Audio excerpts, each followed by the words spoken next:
Les aventures de Sven le Terrible. Pas de princesse pour les pirates.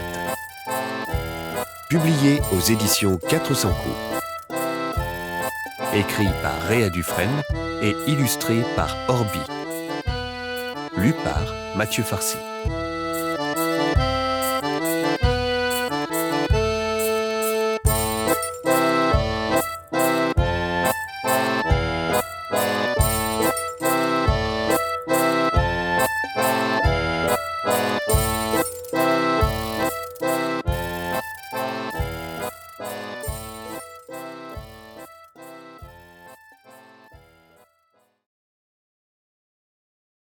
À Renaud, qui avait bien besoin d'être initié au vocabulaire de la piraterie. Réa. Pour Zacharie, le pirate au cœur tendre. Orbi.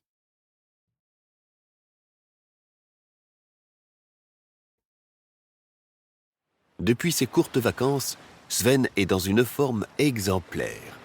Cette semaine, sa bande et lui ont attaqué 2 galions ennemis, pris possession d'une petite île au large de la mer Trouble, trouvé une carte au trésor très prometteuse et nargué Kit Malouf avec tous ses succès. « Capitaine, les hommes voudraient une journée de repos », annonce Berlingot. « Quoi ?» grogne Sven. « Qu'est-ce que c'est que cette histoire ?»« C'est qu'ils ont beaucoup apprécié les dernières vacances. »« Pas question. J'ai enfin déchiffré cette nouvelle carte au trésor.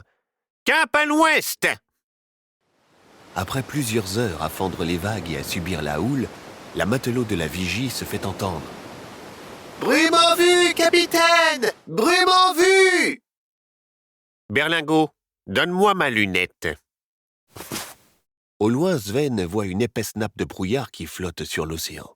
« On y est !» annonce-t-il. La méduse entre alors dans la froide brume qui entoure l'île. Des bruits parviennent aux oreilles des pirates. « On dirait qu'on n'est pas les premiers !» annonce Berlingot.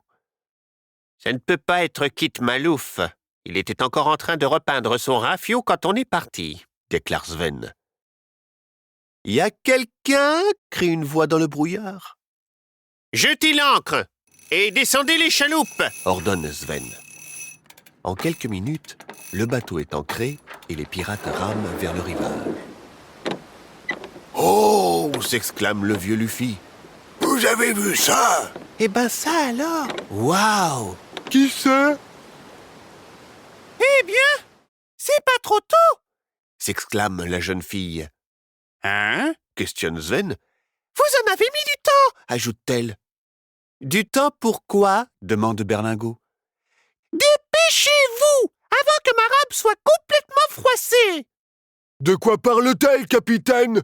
questionne Sid. « Et vous ne croyez tout de même pas que vous allez me ramener au château dans cette coquille de noix ?» Sur le rivage, l'équipage se tient derrière Sven, qui ne comprend rien à ce qui se passe. D'ailleurs, le capitaine commence à perdre patience.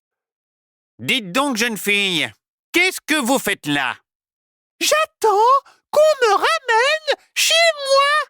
réplique la princesse. « C'est pour ça que vous êtes là !»« Vous n'y êtes pas du tout !» répond le pirate. « Nous sommes là pour le trésor, pas pour vous. Et d'abord, qui êtes-vous ?»« Qui je suis ? Je suis la princesse Anémone ! Et c'est mon père qui vous envoie me chercher après que ces nicotes chevaliers soient partis sans moi !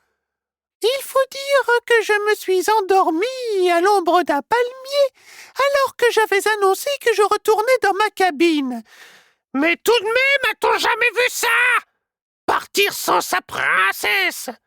Un instant. « Ils sont nuls comme chevaliers et ils ne connaissent rien à la navigation. J'ai eu un mal de cœur horrible. » « Jeune fille, écoutez.